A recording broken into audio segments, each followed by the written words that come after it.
falando do Palmeiras sempre com vocês aqui. Obrigado aí a todos que acompanham, que estão inscritos. Você ainda não é, se inscreva aí no canal, nos ajude a continuar crescendo, que para a gente é muito importante.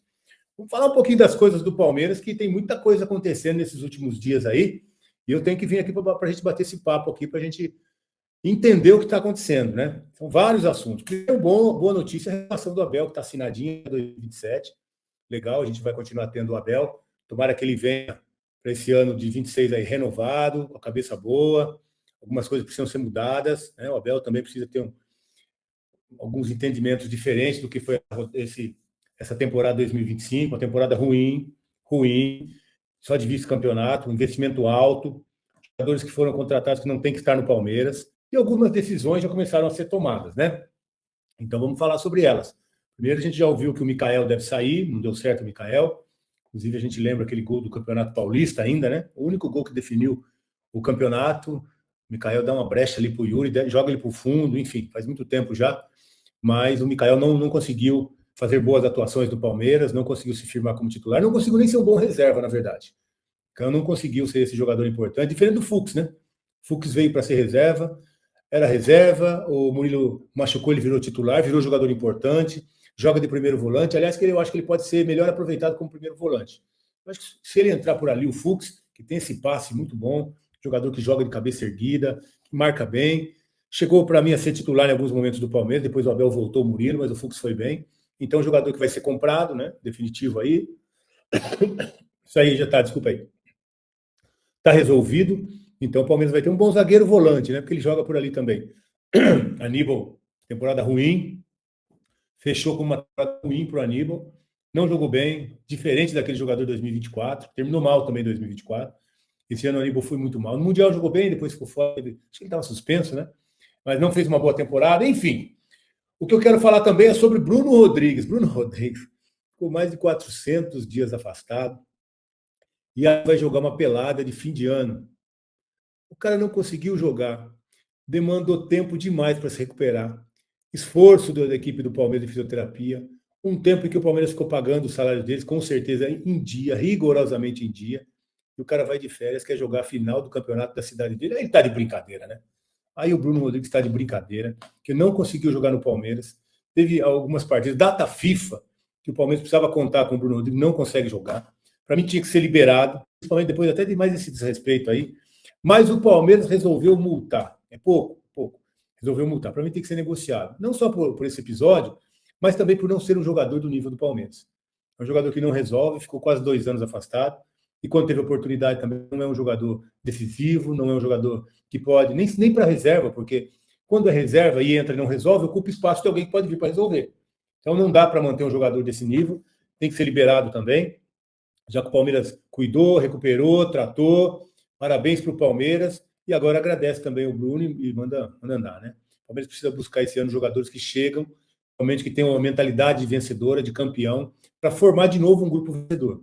Porque o Palmeiras se desfez de um grupo vencedor e aí contratou jogadores que parece que nem sabem o que é isso.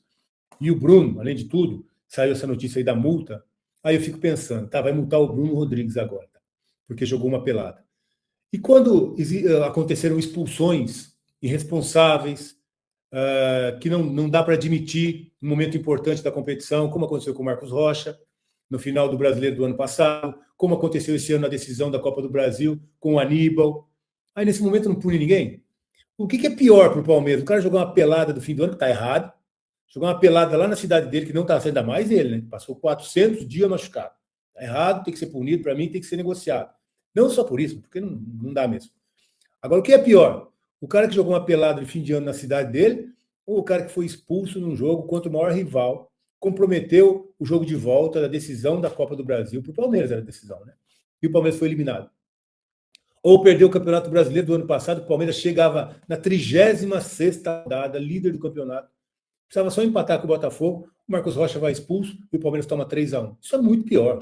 Isso é muito pior. Então o Palmeiras precisa começar a entender que a punição não é para esses caras que não jogam nunca, que estão afastados, que não faz diferença nenhuma.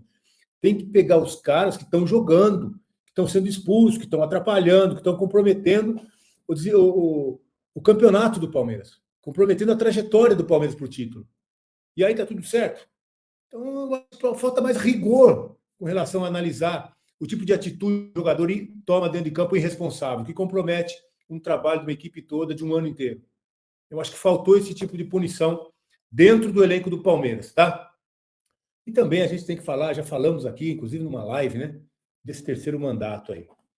Já falei hoje no programa, o Palmeiras já aconteceu uma mudança de estatuto, porque o mandato do presidente era de 2 anos mais 2. Esse foi o mandato do Paulo Nobre. 2 anos mais 2, 4 anos no total. Durante o mandato do Gagliotti, houve uma mudança no estatuto, mudando o mandato de 2 anos para 3 anos. Então, o Gagliotti assumiu o primeiro ano, 2 anos de mandato, foi reeleito aí sim com a mudança para 3 anos de mandato. E agora a Leila, com esse benefício aí dos 3 anos, ela teve 3 anos, mais a reeleição, mais 3 anos. Então, se a gente comparar o mandato da Leila de 6 anos, como lá atrás do Paulo Nobre, né, antes do Gagliotti, a Leila já estaria no terceiro mandato, né, naquele antigo estatuto do clube, que era 2 mais 2. A Leila tem 3 mais 3, então são 6 anos quando o Paulo Nobre teve 4. Então seria aí já um terceiro mandato. Então já houve uma mudança de estatuto, acho que não cabe mais uma mudança de estatuto, até para a Leila concorrer a um terceiro mandato. Eu acho que tem que abrir espaço para outras pessoas que estão ali também esperando uma oportunidade, ou a volta. Eu gostaria muito de ver o Gagliotti de volta. Gagliotti vencedor, já teve aí 5 anos como presidente do Palmeiras, entende muito bem como funciona a política do clube, entende muito bem de contratação. Ele foi buscar o Abel Ferreira, ele foi buscar o Hendrick, ele foi buscar o Estevão, tudo isso na administração do Gagliotti. Então dá para entender. E 2 Libertadores, né? 2 Libertadores.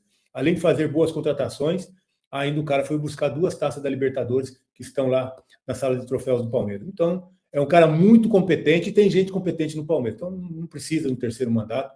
Essa é a minha opinião. E que o Palmeiras possa valer e fazer cumprir o seu estatuto, tendo uma nova eleição sem que a presidente atual possa concorrer, né? Essa, pelo menos, é a minha opinião. A gente já falou sobre isso e quando fizemos uma enquete, essa também foi a decisão do pessoal que estava trabalhando aqui, que estava participando com a gente. Tá legal, então? Tá aí, né, família? Ficamos aí com o nosso giro de notícias do Palmeiras. Muitas informações legal, né? Muito bastidor, muita informação sobre finanças, mercado, envolvendo o Verdão nesta quinta-feira.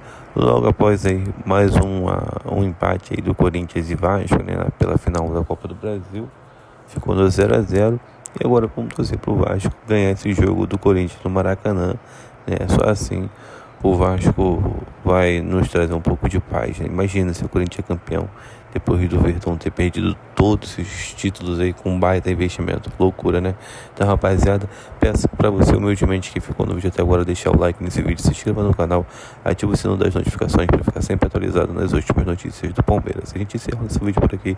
Até o próximo vídeo. Fui!